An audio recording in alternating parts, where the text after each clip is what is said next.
ये है छोटा सा गांव सरसई, जहां नरेश अपनी पत्नी कमला और बेटी मुन्नी के साथ रहता था। नरेश रोज सुबह अपने खेतों में काम करने जाता था, लेकिन आज जब वह काम कर रहा होता है, तब उसका मन बहुत डरता है, क्योंकि बारिश का मौसम शुरू हो चुका था और उसको चिंता सता रही थी कि पिछली बार की तरह इस बार भी बारिश कहर बनकर न आए। अभी वह ये सब बातें मन में सोच ही रहा होता है, तभी पीछे से आवाज आती है। सुनिए जी, पहले चलकर खाना खा लीजिए, उसके बाद काम कीजिएगा। ठीक है, तुम चलो, मैं आता हूँ। कमला, पिछले साल तो बारिश ने पूरा खेत बर्बाद कर दिया था। अगर इस बार भी यही हुआ तो मुन्नी की पढ़ाई रोकनी पड़ेगी। इतनी मेहनत करते हो, भगवान जरूर रहम करेगा। लेकिन रेडियो में सुना है इस बार फिर भारी बारिश की चेतावनी है। कभी कभी लगता है जैसे किसान की किस्मत हमेशा पानी में ही बह जाती है।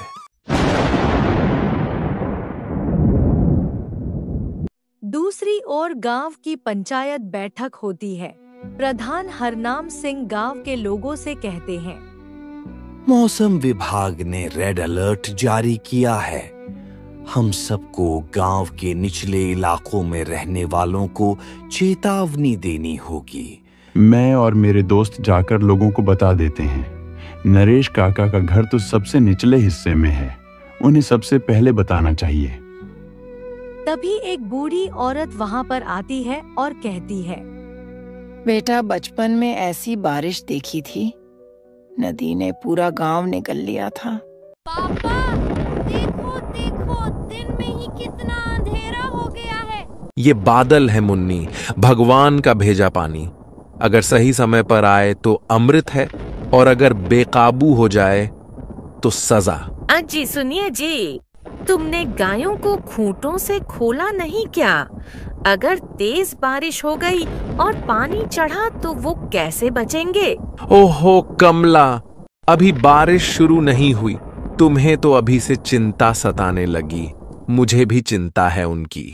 रात के समय बादलों की गड़गड़ाहट और बिजली की चमक के साथ ही तेज बारिश शुरू हो जाती है। हे भगवान, इतना तेज पानी, छत भी टपकने लगी है। अब तो हमें जल्द ही कुछ न कुछ करना पड़ेगा। माँ, हमें कुछ नहीं होगा ना? हाँ, तू माँ की गोद में है बेटा, कुछ नहीं होगा। काका काका, जल्दी बाहर निकलो। अरे, ये तो रामू की आवाज है। अरे रामू, तुम इस वक्त यहाँ, कहो कैसे आना हुआ? काका, प्रधान जी ने कहा है सबको स्कूल की इमारत में ले जाया जाए, वहीं सुरक्षित जगह है। इसीलिए मैं आपको भी बोलने आया हूँ, आप भी परिवार के साथ वहां पहुंचिए। ठीक है, तुम चलो, हम आते हैं। कमला, तुम मुन्नी को लेकर स्कूल जाओ, मैं गायों को खोल कर आता हूँ। नहीं नरेश, तुम्हें भी हमारे साथ चलना होगा। मैं तुम्हें इस तरह से अकेले नहीं छोड़ सकती। कमला, अगर वो मूक जानवर मेरी वजह से डूब गए तो मेरी आत्मा जीवन भर रोएगी। कमला मुन्नी को लेकर स्कूल की ओर जाती है। सभी गांव वाले रामू के पीछे पीछे सुरक्षित जगह की ओर जा रहे होते हैं। सब लोग ध्यान से चलो, कोई पीछे ना छूटे। बच्चों और बुजुर्गों को पकड़ कर रखो। कमला को नरेश की चिंता होने लगती है। वो मन ही मन में कहती है, भगवान रहम करना, नरेश को सही सलामत भेज देना। दूसरी ओर जब नरेश गायों को लेकर स्कूल की ओर आ रहा होता है, तब नरेश का पैर फिसल जाता है और वो वहीं बेहोश होकर गिर पड़ता है। और इधर रामू गांव वालों को स्कूल ले आता है। माँ, पापा कब आएंगे? वो आएंगे बेटा, जरूर आएंगे। मैं सुबह होते ही ढूंढने निकलूंगा, लेकिन इतनी रात को वहां जाना मौत को बुलावा देने जैसा होगा। बेटी, तू चिंता मत कर, भगवान सब ठीक करेगा। अगली सुबह बारिश बंद हो चुकी है। गांव में पेड़ उखड़े हुए हैं, झोपड़ी और खेत पानी में समा गए हैं। रामू अपने दोस्तों को बुलाकर कहता है, चलो काका को ढूंढते हैं, शायद वो खेत के आसपास हो। तीनों लोग बाढ़ से बचे क्षेत्र में जाते हैं। अचानक हरिया चिल्लाता है, वो देखो, वहाँ कोई है। रामू दौड़कर पहुंचता है। नरेश कीचड़ में आधा दबा है, लेकिन सांसें चल रही हैं। काका, होश में आइए, मैं हूँ रामू।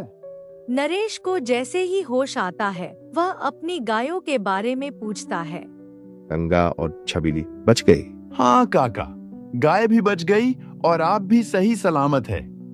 रामू और उसके साथी मिलकर नरेश को कीचड़ से बाहर निकालते हैं। रामू नरेश को कमला के पास ले जा रहा होता है कि तभी कमला नरेश को ढूंढती हुई वहां पहुंच जाती है। शुक्र है भगवान का, आप बिल्कुल ठीक है। मैं तो डर ही गई थी। मुझे बस तुम्हारा चेहरा याद आ रहा था जब मैं कीचड़ में दबा पड़ा था, और मुन्नी की आवाज। मैंने हार नहीं मानी। गांव में राहत कैंप लगाया जाता है, जहां प्रधान और गांव वालों के बीच बातचीत होती है। हम सरकार से मुआवजा दिलाएंगे, लेकिन हमें खुद भी गांव के लिए कुछ करना होगा। एक नया बांध, ऊंचाई पर बने पक्के मकान और बारिश अलर्ट सिस्टम। हम युवा मिलकर गांव को फिर से खड़ा करेंगे। ये हमारे माँ बाप की जमीन है, हम इसे नहीं छोड़ेंगे। 3 महीने बाद नए मकान बनने लगते हैं। लोग धीरे धीरे सामान्य जीवन जीने लगते हैं। नरेश भी अपने खेत में काम करना शुरू कर देता है। वह कमला से कहता है, ये जमीन फिर से हरियाली ओढ़ेगी। मैं फिर बीज बोऊंगा, फिर इंतजार करूंगा बारिश का। बस अब की बार बारिश से दोस्ती रहे, दुश्मनी नहीं। थोड़े समय बाद खेत फिर से लहलहा उठते हैं। मुन्नी अपने पापा से कहती है, पापा देखो, हमारी फसल सबसे अच्छी है। हाँ बेटा, ये मेहनत और उम्मीद की फसल है। बारिश चाहे जितना कहर ढाए, इंसान फिर से खड़ा होना जानता है। और एकता ही वो ताकत है जो हमें फिर से जीना सिखाती है।